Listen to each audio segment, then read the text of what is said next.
네, 2022학년도 수능 시험이 100일 앞으로 다가왔습니다. 우리 수험생들 코로나에 무더위에 그 어느 때보다 힘든 시기를 보내고 있을 것 같은데요.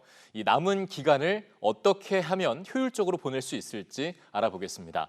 EBS 대표 강사 윤윤구 선생님과 함께합니다. 선생님 어서 오시죠. 안녕하세요. 네.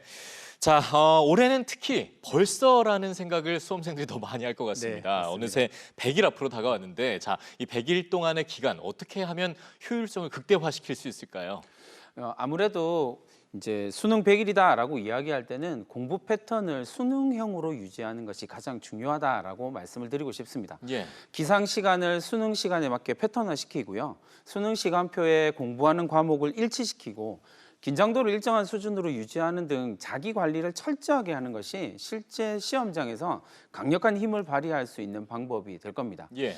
또 6월 모의평가 때 성적만 보고 구체적인 학습 계획을 세우지 않은 학생들이 좀 있습니다. 이런 학생들이 대체로 수능 성적을 좀 낙관하는 경향이 있는데요. 예. 수능을 100일 남겨둔 이 시점에 수능 성적을 지나치게 낙관하지 말고 학습 시간을 최대한으로 늘려서 자신감을 채우는 것이 매우 중요합니다. 예. 수능은 결국 나를 증명하는 시험이다라고 하는 점을 기억하고요. 전략적인 공부로 승부수를 띄워야 할 때라고 생각합니다. 예, 일단은 무엇보다 모든 패턴을 좀 수능에 맞춰야 한다. 맞습니다. 이걸 좀 기억해야 될 것 네. 같은데, 구체적으로 좀 학습법 얘기를 좀 살펴보겠습니다. 네. 일단은 뭐 시험 난도도 있을 거고요. 무엇보다 이 선택 과목에 따른 유불리에 대한 걱정을 또 학생들이 지우기가 힘들 것 같은데요. 아무래도 이 시점에서 선택 과목의 유불리에 대해서 신경을 막 쓰고 불안해하는 것은 크게 의미가 없습니다. 가장 중요한 점은 국어와 수학의 공통 과목의 배점이 높다라는 점이라는 거죠. 예. 결국 공통 과목에서의 고득점이 절대적으로 유리한 상황이다라는 점을 생각을 하고 일정 시간은 공통 과목을 준비하는 시간으로 설정을 하고 유지하는 것이 매우 중요합니다. 예. 특히 EBS 연계율이 조금 줄어들긴 했지만 여전히 연계 자체가 강력한 힘을 발휘한다라는 점을 기억하고요. 연계 교조를 중심으로 학습 패턴을 유지하는 것이 매우 필요하다라고 말씀을 드릴 수 있을 것 같아요. 네. 더불어서 공부하는 시간 자체를 최대한 끌어올리는 것도 병행되어야 합니다. 특히 전체적인 상황을 고민을 할 때 변별력을 위해서 수능 자체가 다소 어렵게 출제될 가능성이 매우 높다라는 점을 좀 감안을 해야 됩니다. 예. 이른바 킬러 문항의 난이도는 좀 낮아졌지만 사전 문항의 난이도 상승으로 전체적으로 체감 난이도가 높아진 수학, 그리고 까다로운 선지들이 출현하고 있는 국어, 그리고 간접 연계로 인해서 체감 난이도가 매우 높아진 영어를 생각한다면 모든 영역을 어려운 불수능으로 설정하는 것이 매우 당연하다라고 말씀을 드릴 수 있을 겁니다. 예. 또 전체적으로 봤을 때 문항 풀이 시간이 증가하고 있다라는 점을 고려해서 문제를 좀 빨리 푸는 연습을 지금부터 지속적으로 할 필요는 있습니다. 네. 자, 게다가 올해 또 이제 지난해 예고됐던 대로 뭐 재수생이나 반수생들도 많아질 것 같고요.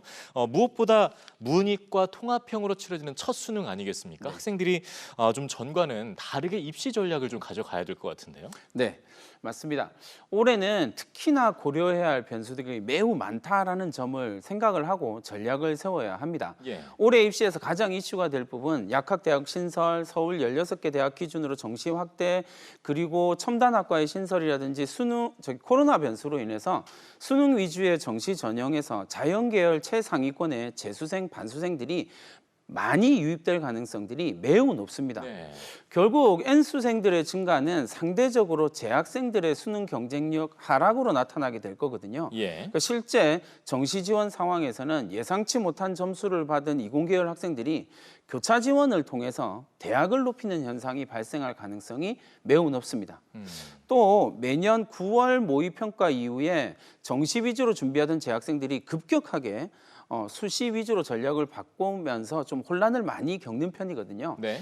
올해는 이런 경우들이 좀 더 많아질 것으로 예상이 되고 있습니다. 예. 그렇기 때문에 재학생들은 상대적으로 경쟁력이 높은 수시에서 다소 안정, 하향 지원하는 것이 현명한 전략이다라고 말씀드릴 수 있을 것 같습니다. 특히 올해는 인문계열 학생들의 수능 최저 달성이 쉽지 않을 것이다라고 예상되고 있기 때문에 전체적인 지원 전략을 조절할 필요가 있을 것으로 예측이 됩니다. 네. 오늘 좀 짚어드린 내용을 꼼꼼하게 좀 잘 살펴서 남은 기간 알차게 착실하게 잘 준비했으면 좋겠습니다. 자, 윤인구 선생님 말씀 잘 들었습니다. 고맙습니다. 감사합니다.